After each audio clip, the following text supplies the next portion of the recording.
हमारे बीच में वकील साहब और हैं। वकील साहब, जो आज का कार्यक्रम रहा, हम उसको लेके आपसे बात करेंगे कि यहाँ बड़ी संख्या में महिलाएं भी इकट्ठी हुई और तमाम लोग इकट्ठे हुए, तो इसमें ओबीसी की संख्या कितनी थी? क्योंकि ओबीसी का नाम बैनर पे आपने स्पष्ट तौर पे दिया, क्या कुछ अनुमान है?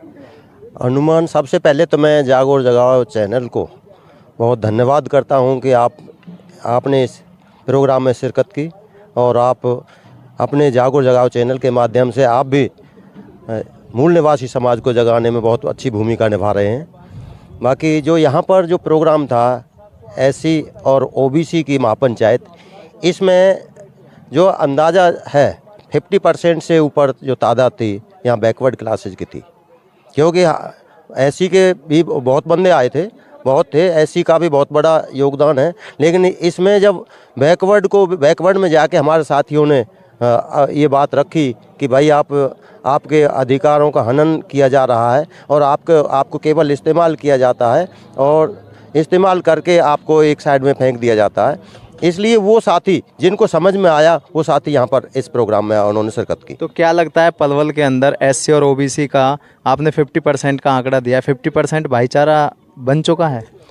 50% भाईचारा, जो समझदार लोग हैं वो तो हमारे साथ मिलके चल रहे हैं और जो जिनको अभी समझ नहीं आई है वो उनको समझाने की हम लोग मिलकर कोशिश कर रहे हैं। समझदारों तक कब तक पहुंचेंगे आप? जो समझ लोग वो उन साथी है बैकवर्ड तक कब तक पहुंच जाएंगे?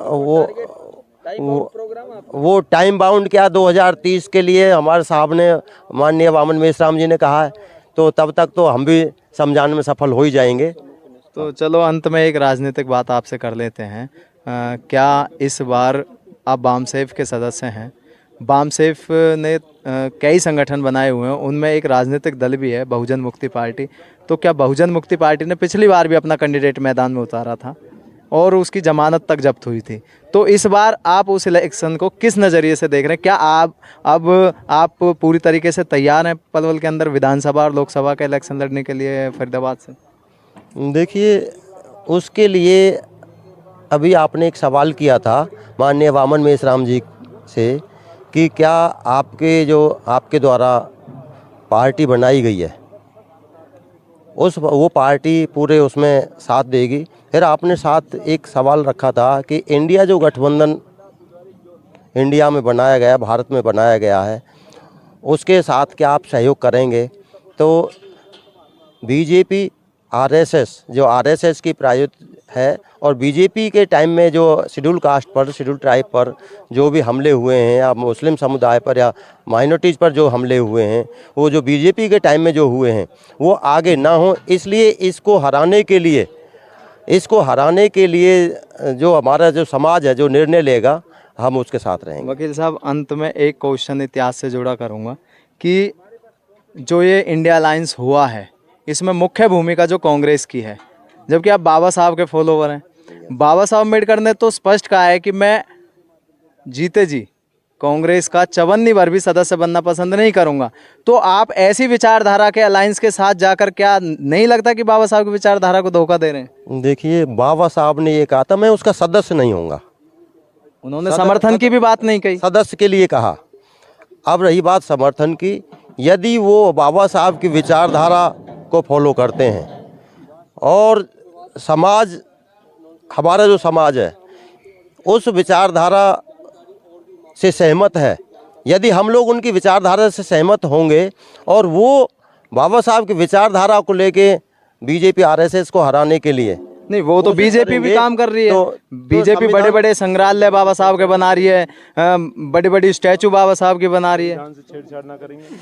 जो बीजेपी के लिए कह रहे हैं कि बीजेपी इस काम को कर रही है, बीजेपी ने जो काम किया वो केवल और केवल वोट की राजनीति के लिए किया है, इनको देना कुछ नहीं है।